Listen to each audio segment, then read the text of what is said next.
Interrobang, I'm Briar Wilson, and welcome to the Red Couch Podcast. This week we have another guest who's been with us before, but I'm going to let you go ahead and introduce yourself. Take it away. Okay, miigwech Briar. Minana Quay Indigenous Cause, Sabun Sayan Dodum, Ishkode Sagagan, Migazin Sagagan, Miskwa Sagagan Unjaba. My English name is Belinda Sayeau. My spirit name is Berry Woman, which I got in a sweat lodge I had shared with you before. And I am a diving hawk clan. And I'm also, got my name tag here, Indigenous Transition and Learning Advisor at the Institute of Indigenous Learning here at Fanshawe College. Incredible. How long have you been at Fanshawe College? Oh, that is a good question. I came here in 2007, and actually, interestingly, I was only supposed to be here for 2 weeks. Oh, wow. Yeah. Only 2 weeks. 2 weeks. I came here through a staffing agency. Okay. And honestly, at the time, I mean, I was a single parent. I needed money, and there was a job. But it was really, I think, like a stroke of like creator, you know. I was, like I said, only supposed to be here for a couple weeks. I was working in financial services, as a gatekeeper for financial services and accounts payable and human resources.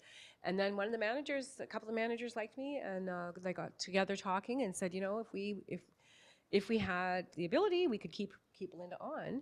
And so they did. I worked for one department for 2 days a week and the other department for 3 days a week, and I kept on in that capacity until I started here part-time in the summer of 2008. And then I started college full-time in fall 2008 on business co-op and continued to work in accounts payable and purchasing during my schooling, which was great. It was a perfect job right on campus, good work, good experience. And during the co-op program, I was able to do both my co-op placements here at the college and then got hired full-time in 2010 in the First Nations Center. Wow, that's awesome. I love that. So before Fanshawe, let's talk about where you're from. Because you're not a London native. I am not a London native. So I'm actually from as far away as you can get, almost from London in Ontario. I'm from a community called Red Lake, Ontario. Beautiful. Which, if you look at a map, Red Lake is as far as you can drive in Ontario. And the highway system ends there. So it is like the exact opposite of London. So there's no one driving through there? Nobody drives through unless you're going to Northern Community on a nice road, but really no highway because the highway stops. It actually literally stops there. So, but I'd done many things. I'd gone to college when I was 18 in Thunder Bay, but then I didn't graduate. I ended up actually working in a restaurant in Red Lake for 8 years. Wow. And I got my great love of cooking and learning a lot about making foods homemade and things like that, and a good idea of like the service industry. And I did that in Red Lake for 8 years. And then actually I met my partner, ex-partner now, but he was a pilot and an aircraft maintenance engineer, so airplane mechanic, AME they call it. And I met him in Red Lake. He was working there at a maintenance facility, and then we lived in Sulikout for about 2 years before we moved to London. And in Sulikout, I had a really cool job working for a Native Communication Society called Wawate. Wawate in Anishinaabe-Moin means Northern Lights. Oh, I've always wanted to see the Northern Lights. So have you seen the Northern Lights? Lots of times. And I know people that can whistle at them and make them dance. Really? I've heard that there are Indigenous stories about the Northern Lights. Yes. Something with, like is it with spirits? Yeah, So with what's spirits. the story with that? But I personally, I just think they're so beautiful. I mean, it's like Yes. in the atmosphere. But it's interesting in the north, the different stories. There's stories that, you don't whistle at night. You might have heard that. Not sure if you had. That's the Sabe story. Sabe is Sasquatch. Sabe is actually have you heard of the 7 grandfather teachings? Yes, I have actually. So is one of the 7 grandfather teachings is honesty. Honesty is represented by Sabe, and where I'm from we call it Gichi Sabe, which is actually great man, the big man. And Sabe is a real thing. I can truly tell you, and I don't want to scare anybody, but I could actually honestly tell you that I believe I've been watched by a Sasquatch before. Oh, wow. When I was 8 months pregnant, working for the Ministry of Natural Resources in Red Lake, I was 16. Nobody knew I was pregnant. Dumb. Don't ever do that. Don't ever work and tell someone that you're pregnant or not pregnant. It's not recommendable for sure. But what happened was, though, I was working and I actually was going to take a little break, climbed up on this boulder. And as I climbed up on the boulder, I got this instant fear, like a fear I've never felt in my life. Oh, wow. Fear, like the hair on the back of my neck stood up, and I was scared. And I couldn't figure it out. I actually thought I was being watched by a bear. And I sat there for a few minutes and I basically said, come get me, because nobody would have heard me, because our work crew would work far apart. Sometimes you get dropped off in a four-wheeler and keep working. Anyway, so I actually just sat there and said, come get me, because what am I going to do? I'm pregnant. Nobody knows. If I screamed, nobody would hear me. So I just said, you know what, come get me. And I felt just really uneasy and scared. And I felt oddly that my baby, she's an adult now, but I felt like she protected me. Then people told me later, a lot of people up north, they say, the Sabe won't hurt you. I'm like, you know what? I don't actually care. I'm glad I didn't see anything. At the time, I thought it was a bear. Yeah. And it wasn't until years later, a friend of mine from Red Lake said, because this road was called Dixie Lake Road. And my friend told me that a couple guys had been hunting down this same road in October 1990, so a year after I worked down there, and they were moose hunting in the morning, and the one said he saw a Sasquatch come right out of the bush and looked at him. Oh my gosh. Yeah, it's on that BFRO website, the Bigfoot Field Researchers Organization website. That is terrifying. So I really believe, and then there's other people I know who are trappers. One of my best friend's dad, Ed Imbo, is a trapper down there, and he said, yeah, there are Sabe that live down there. Wow. So it's totally different. I know it sounds like something you would read about in a fiction book or something, but for the people of the north, that is a real thing. So Sabe, they say Sabe represents honesty of the seven grandfather teachings, because Sabe is closer to Creator than we are. Oh, wow. And they say that at one time, we were actually like brothers, but we branched off. And so there's a great respect for that, but also that, there are certain things that, we can't explain, right? And some of it I actually relate to, say, even working my job here. Yeah. Like I worked here, like I said, through a staffing agency. And I remember I had had a dream a couple years before I came here, and it was a dream that I was flying over cubicles. And these were the cubicles in the accounts payable office. Oh my goodness. And so I remember when I was walking around this office crazy. and realized and going, I remember this place. Like I was here in my dream.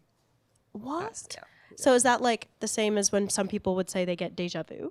I would say, honestly, I've had some dreams that came true, and that definitely was one of them. And deja vu is a really neat experience. It right? is freaky. I've had some weird moments where I'll be like standing somewhere and I'm like, I swear I've had this exact moment before, but I've never been here before. Right? It's really creepy. Yeah, and it kind of makes you wonder, okay, is this like, are we in, they say that, right? We're an imitation. There's a life like ours somewhere else in the universe. But yeah, I dreamt about both my children before I had them. But I never, honestly, talk about a dream coming true, I never would have pictured living in a city south of Toronto. Really? Like, oh yeah. When you're from up north, very, very few people leave my hometown. Yeah. And that kind of sounds like, it's true. There's a gold mine there, so people make good money. Mm-hmm. A lot of people, if you like the north, if you like fishing, you like being in the woods, like hunting. It's a tight-knit community. It's a perfect little place. But for me, I actually used to always dream about like being like Bert and Ernie in Sesame Street, having an apartment in the city where my mail got delivered to my building, and I could have my friends over whenever I wanted. And so I joke and I say, you know what? I'm living my dream.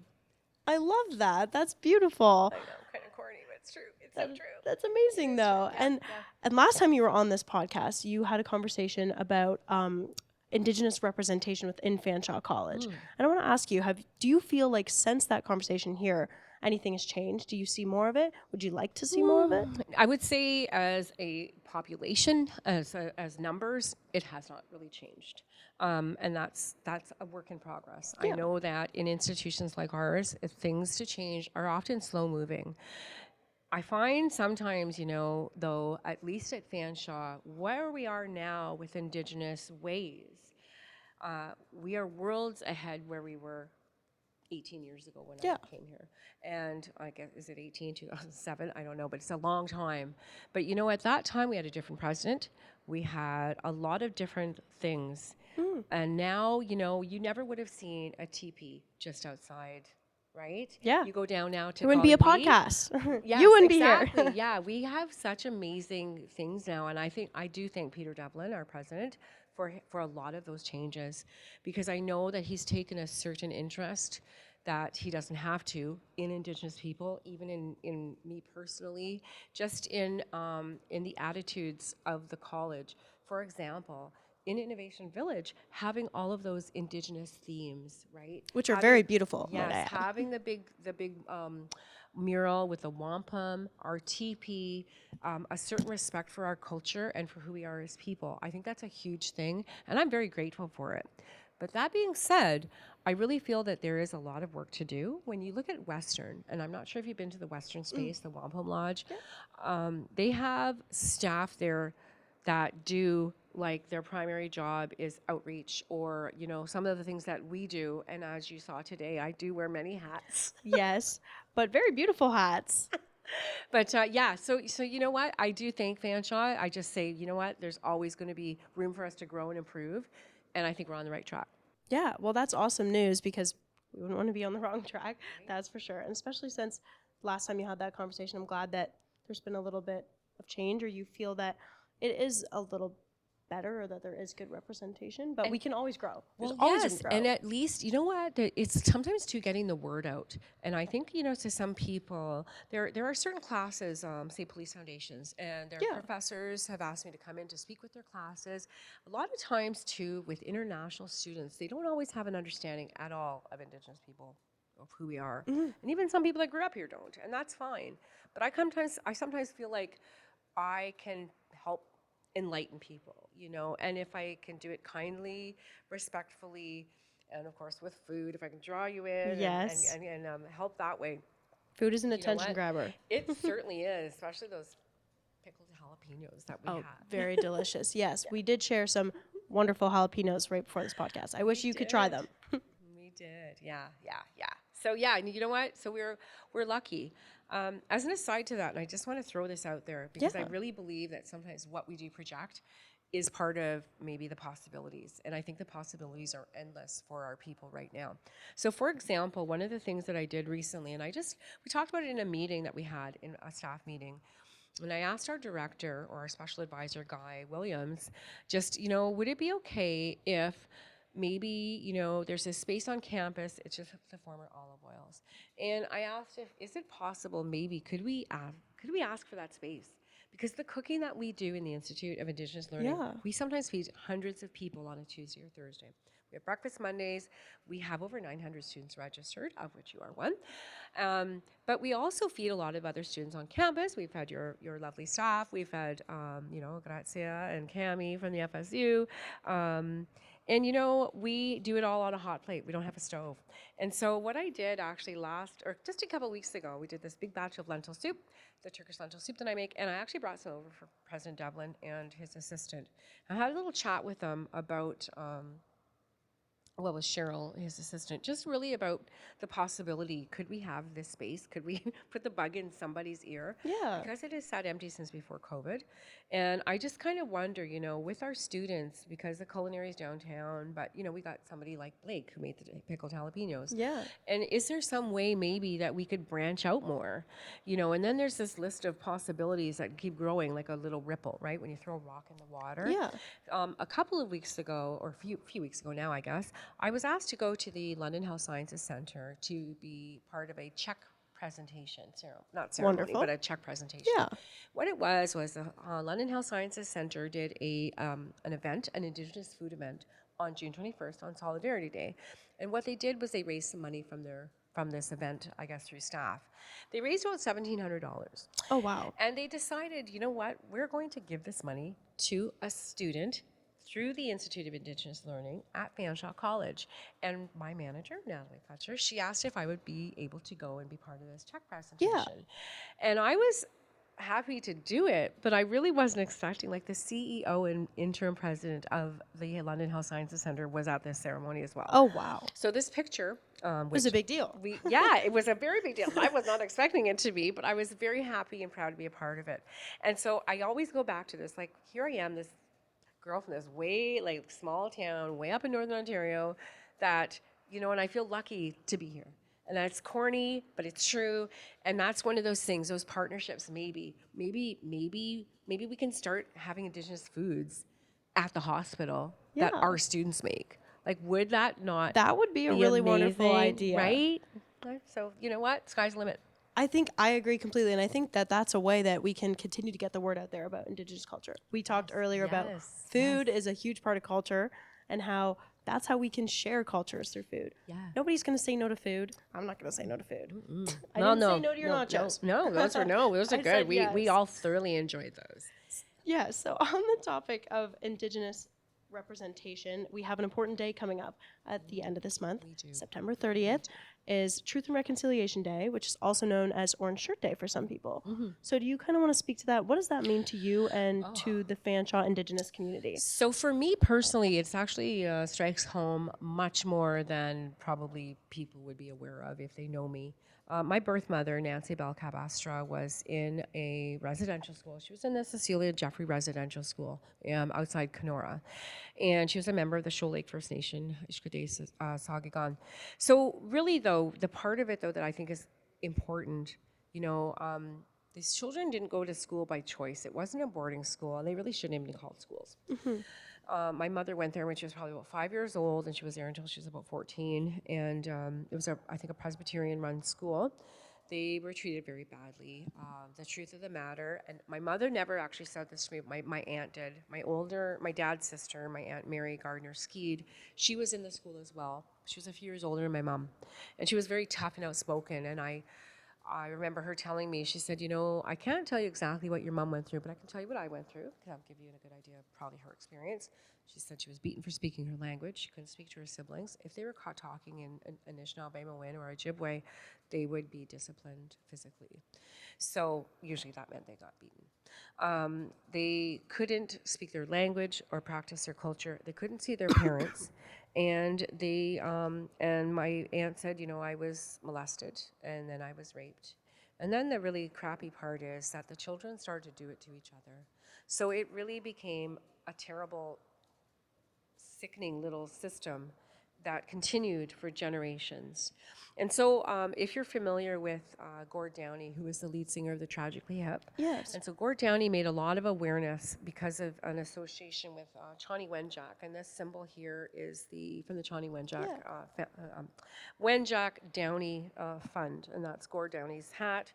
So Chani Wenjack and my mother actually went to the same residential school. So to me, it really actually feels very closely connected. My mother was older than Chani. As you may or may not know, Chani was an 11-year-old boy who wanted to go home so badly to Algonquin Post, I think was his nation.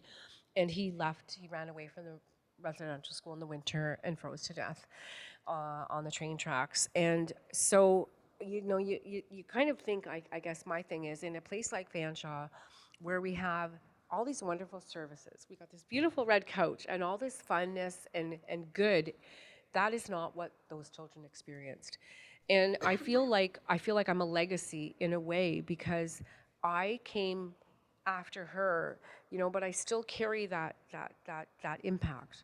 My whole life was affected because of it. Because my mother couldn't love her children, and I'm the youngest of 10, I therefore was adopted, and I grew up with non-Indigenous people. I was adopted by a very loving family, but they were white. So I lost my language, I lost my culture, I lost my place of territory, I lost all my siblings because I didn't grow up with them. And that is a loss that, really I will feel for the rest of my life. Yeah. But, for some of the loss, I feel I look at the bright side and I look and go, you know what, I can get it back. I can find most of my family. I was able to meet most of my birth family except for one brother. I met both my birth parents and a lot of other birth family. But it is, it is something that it's a dark chapter in Canada's history. And I think it is worth discussing in positive ways, because I think as a nation, we have to get over it together. And there's a really good little saying that I've been hearing recently, and it's nothing about us without us. Have you heard that? I have not, but that's Okay. very beautiful. Yeah, because what's happening, and of course, because of this awareness and because of a lot of the attention that is paid now to Indigenous people and some of the struggles, there's a lot of people that will come to us at the Institute and ask us, could you come and speak to my class? Can you tell us this? But sometimes what really actually we don't always realize is it is emotionally and physically exhausting. Yeah. And I really feel like sometimes, I love talking. I was raised and I was listened to. And I think that's sometimes a big part of it, because sometimes as Indigenous people, we have not historically been seen or heard or understood. And so I think there's no better time than now for us to be using our voices, those voices that were lost. And I think of that a lot if I do talk with classes or say, the medicine wheel, and I think of my mom, because my mom could not really have done what I do. Yeah. And it's a blessing, I think, for me to be here, because I wouldn't be me without her. Yeah. And even though she went through some really difficult times, I feel like I'm the bright side of that sadness. That's beautiful that you can find the silver lining to that, because it is very dark and it is unfortunate that we went through that. But like the quote that you, not we, but you and your family and people that you were close with. But it kind of goes along with a quote that I've heard once that I also really love. And it's that we cannot grow until we let go or tell the darkest parts or the darkest stories. That is true. So I think that it is very important that we have these conversations and these discussions. Yes. Well, and you know what? It's interesting because I've had people say to me, and this is not recently. This is about 4 years ago. But somebody that was very angry, got very angry with me and said, get over it. You people, like very, very hurtful things. And it actually, what ended up happening, the person actually scared me a lot because they were very aggressive. And I actually kind of thought to myself, this is what happens to our women. This is why there's missing and murdered Indigenous women. And it's a sad reality. And I had to think, I really was shocked, because I never thought I would be in this situation. So that is part of it, and I'm not a young person. I'm I'm middle-aged, I guess you'd say. But anyway, experienced and stuff. But honestly, part of it I look at and I go, you know what? Like, we have so far to go, because I have friends. My friend Pauline, like her child had been murdered. Like in Woodstock. It's very sad. We know the stories about Robert Picton and what happened to all those poor women, the Highway of Tears and things like that. But it's very close to home. As part of the work that I've done at the Institute, I'm on a committee for the Missing and Murdered Indigenous Women's Group in the city of London. So there's several groups that are part of it. People from Utlosa, people from Western, people from SOHAC, us here. And it's interesting how close to home some of those things are. There are unsolved murders. Sonia Sayeau, for example, they still have not ever found out who killed her. And that was only like 35 years ago. Yeah, there's many up in the BC region currently. Yes. It's very sad. So I again, going back to it, it's honestly, you know what? There's a lot of work to do, and I'm really glad that I'm here to be part of it. Well, I don't think there's a better person they could have put on this task, because it sounds like you're doing incredible things. Miigwech, Briar, you're awesome. So, can you tell me more about this thing you started for the missing and murdered Indigenous women? Well, and I didn't start it. I'm just part of a committee. Part of the committee, okay. And I was asked to be part of the committee because really about 3 years ago, when I started in this role at the Institute, after working in financial aid for 11 years, which I also loved, but it's not a journey. As much as this. It's a journey. But if Natalie asked me, my manager asked me to be part of it. And it's really cool because, to know the people that I've met, I remember being at an event. It was an outdoor event, because there's a few events that we do during the year.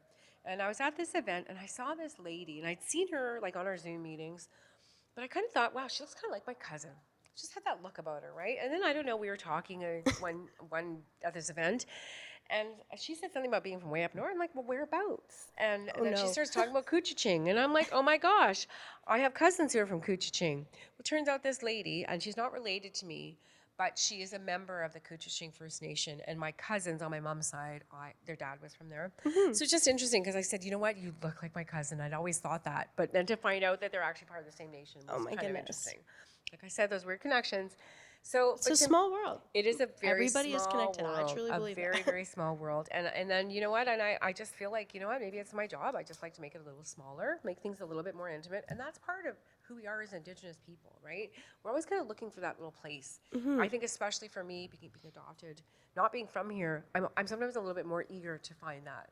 you know, and maybe that's one of my gifts. I think I do have a few like that with people, you know, and I love that part of my job. I feel it here, and I know the audience definitely feels it too.